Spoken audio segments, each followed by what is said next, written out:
What if the very thing that broke you is the thing that is about to build you?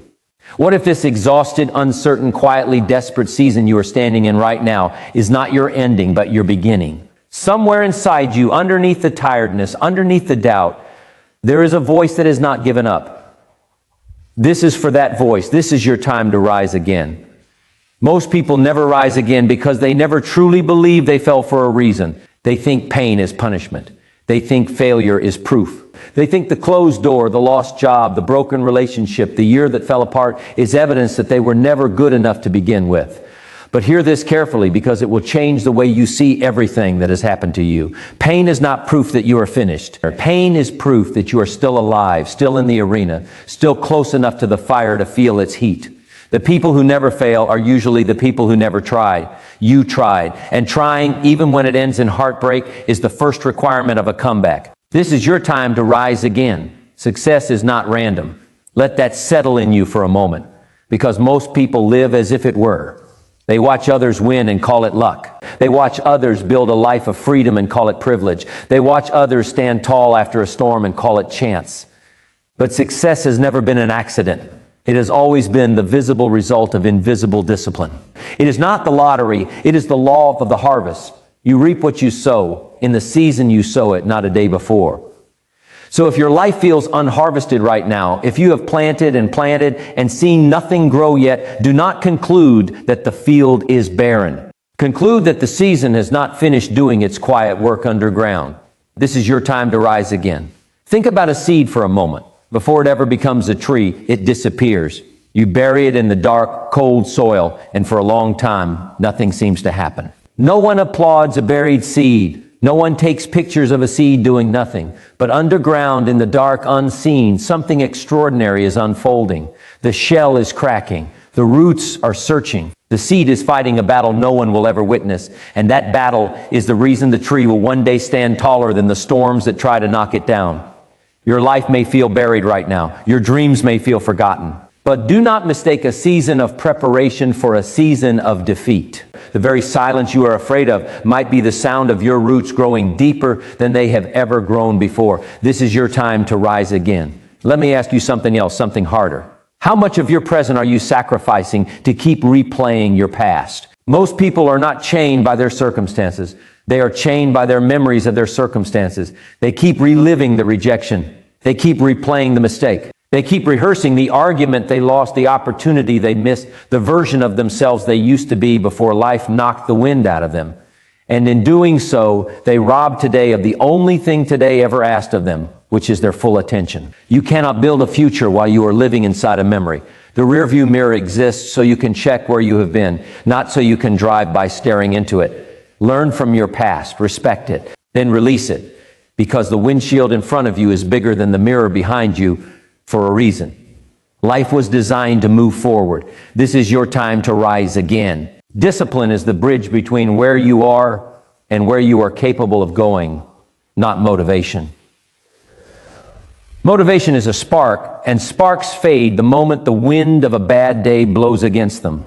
Discipline is the fire that keeps burning long after the spark is gone, long after the emotion has left the room, long after nobody is watching and nobody is clapping.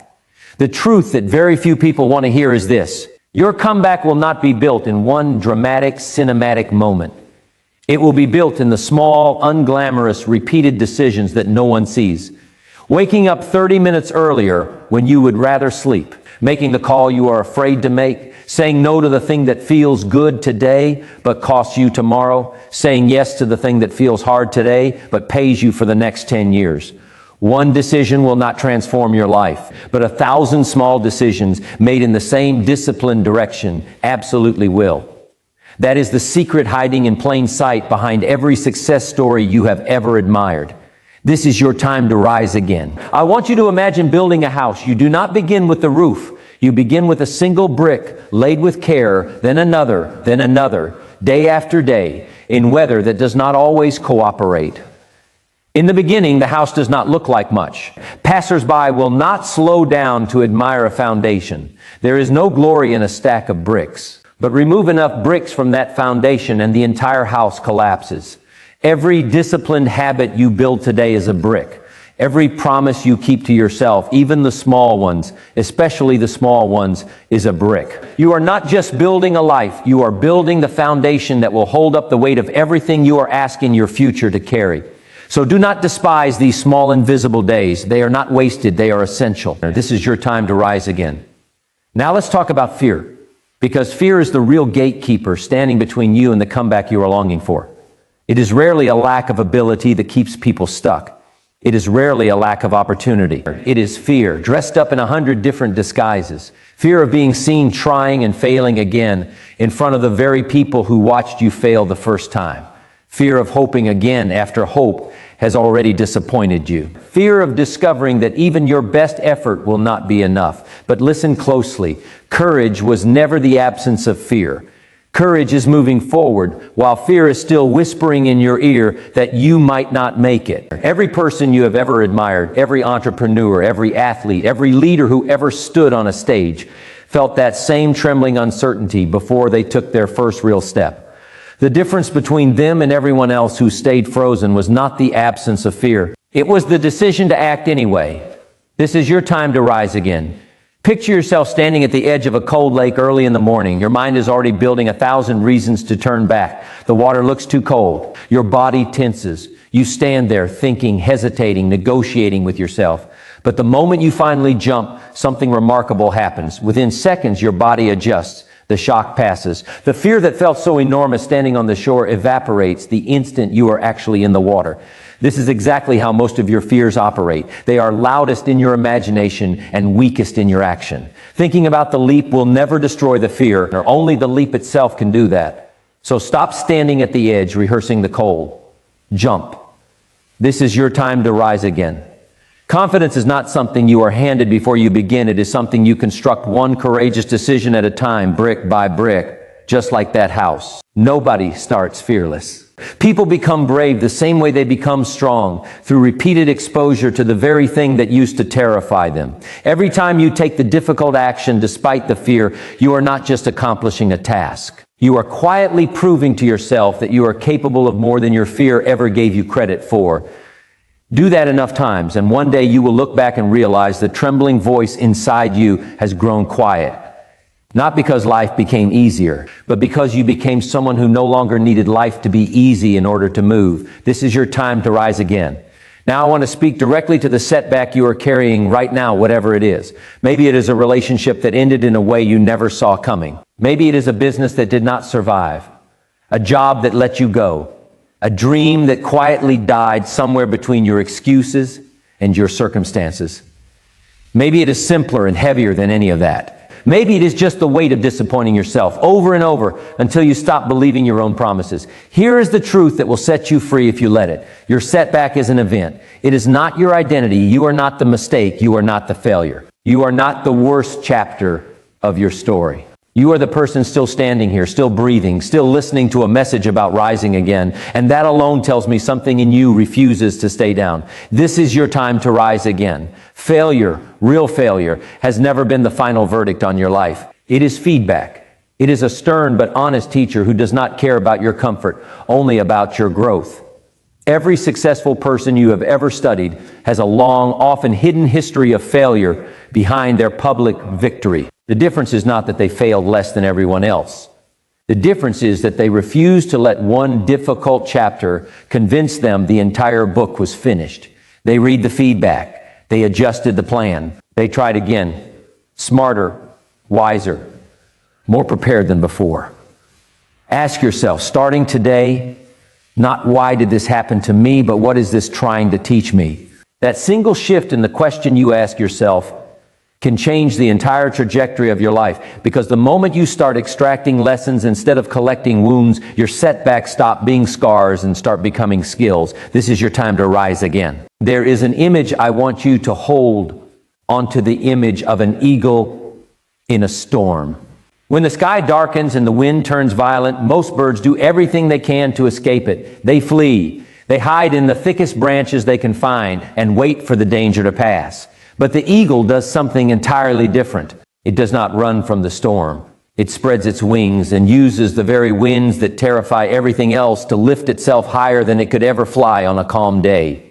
The storm that pushes other creatures down becomes the exact force that lifts the eagle up. This is available to you too. Your challenges were never only obstacles. They can become updrafts if you're willing to stop running from them and instead learn how to angle your wings into them.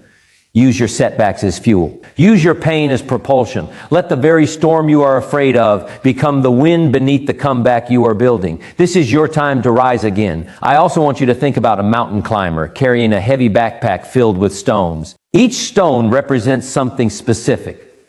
One stone is regret. Another is unresolved anger. Another is the guilt of choices you cannot undo. Another is bitterness toward people who hurt you, or toward the version of yourself who let them. In the beginning, the climb feels manageable. But the higher you go, the heavier that pack becomes, until eventually you are not struggling because the mountain is too steep. You are struggling because you are carrying weight you were never designed to carry to the summit.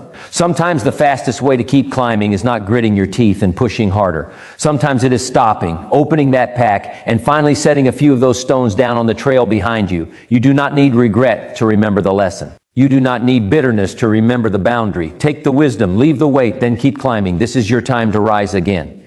Here is something that deserves your full attention, because it might be the single most important sentence in this entire message. Your future is created by what you repeatedly do, not by what you occasionally do. One good workout will not transform your body, and one bad meal will not destroy it either. One inspired morning will not build your dream, and one lazy afternoon will not end it. It is the pattern that writes the outcome, not the exception. This truth should terrify the version of you that has been waiting for one miraculous turning point to fix everything. And it should also comfort the version of you that feels too far behind to ever catch up, because it means you do not need a miracle. You need a Tuesday, an ordinary, unremarkable Tuesday where you do the small, disciplined thing again, and then a Wednesday where you do it once more, and then a whole string of unremarkable days that quietly become an extraordinary life. This is your time to rise again. Let me ask you plainly, what would you attempt if you knew with absolute certainty that you could not fail? Would you start that business you keep talking yourself out of? Would you write the book sitting unfinished on your hard drive? Would you apply for the opportunity that feels one size too big for you right now? Would you finally, honestly tell someone how you feel instead of protecting yourself with silence? For most people, the only thing standing between them and that fearless version of their life is not a lack of resources or a lack of timing. It is fear itself, wearing the disguise of practicality, wearing the disguise of someday, wearing the disguise of I will start when I feel ready. But readiness is a myth that keeps brave people waiting at the shore for the rest of their lives. You do not need to feel ready. You need to decide and let the readiness catch up to you in motion. This is your time to rise again. Discipline says something quiet but firm every single morning. It says, I have learned the lesson. Now it is time to move. Growth always looks forward, never backward. There will always be people who remember the old version of you, the one who failed, the one who struggled, the one who made the choices you have already forgiven yourself for. Let them remember, your responsibility was never to convince them you have changed. Your responsibility is to become someone they eventually no longer recognize, not through arguments, but through the undeniable evidence of a transformed life. Let your actions become louder than your history. Let your discipline become your new introduction to the world. This is your time to rise again. There will be difficult days ahead, even after everything I am telling you right now sinks in. There will be mornings when the old doubt returns, when progress feels invisible, when you wonder if any of this disciplined effort is actually adding up to anything at all on those days. Remember the seed buried in the dark soil. Remember that the most important growth in your life will often happen long before anyone, including you, can see the evidence of it. Do not judge the entire harvest by one slow season. Do not let one difficult day convince you to abandon an entire year of progress. The greatest comeback stories were never built by people who never had a difficult day. They were built by people who refused to let one difficult day become the whole story. This is your time to rise again. I want you to notice something about a sunrise. Before the light ever appears on the horizon, the darkness is at its absolute deepest. The hour just before dawn is often the coldest, the quietest, the most hopeless feeling hour of the entire night. If you judge the coming day by that darkest hour alone, you would give up moments before the sky began to change. This is exactly how comebacks work. The season right before your breakthrough often feels indistinguishable from the season of your defeat. The two can feel identical from the inside. The only way to tell them apart is to keep walking long enough to see which one you are actually standing in. Do not let the darkest hour convince you the sun has forgotten how to rise. It has not. It never has. This is your time to rise again. Somewhere along the way, many people quietly start introducing themselves by their past instead of their purpose. They say, I am the person who went through that divorce. I am the person who lost that business. I am the person who never finished what I started. And every time they say it, they reinforce it a little deeper into their identity until the label starts to feel more true than the truth itself. Starting today, I want you to practice a different introduction. Not because you are pretending the past did not happen, but because the past is no longer the most important thing about you. You are someone who is still growing. You are someone who is still learning. You are someone who is still becoming. Walk into every room, every relationship, every opportunity from today forward, introduced by that purpose instead of that history. This is your time to rise again. Understand this clearly. A true comeback was never about returning to who you used to be before the storm hit. It is not about restoring the old version of your life, the old relationship, the old job, the old identity that fell apart. A real comeback is about becoming someone better than the person who existed before the fall. Do not aim to recover what you lost. Aim to build something wiser than what you had, something stronger than what broke, something built on discipline instead of impulse, on purpose instead of fear, on faith instead of the constant, exhausting demand for certainty before you are willing to move. That is what separates an ordinary recovery from an extraordinary comeback.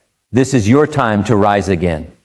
One day, and it may be sooner than you think, someone is going to look at your life and call you lucky. They will see the version of you standing on the other side of everything you're walking through right now, and they will assume it happened easily, that you were simply favored, simply fortunate, simply in the right place at the right time.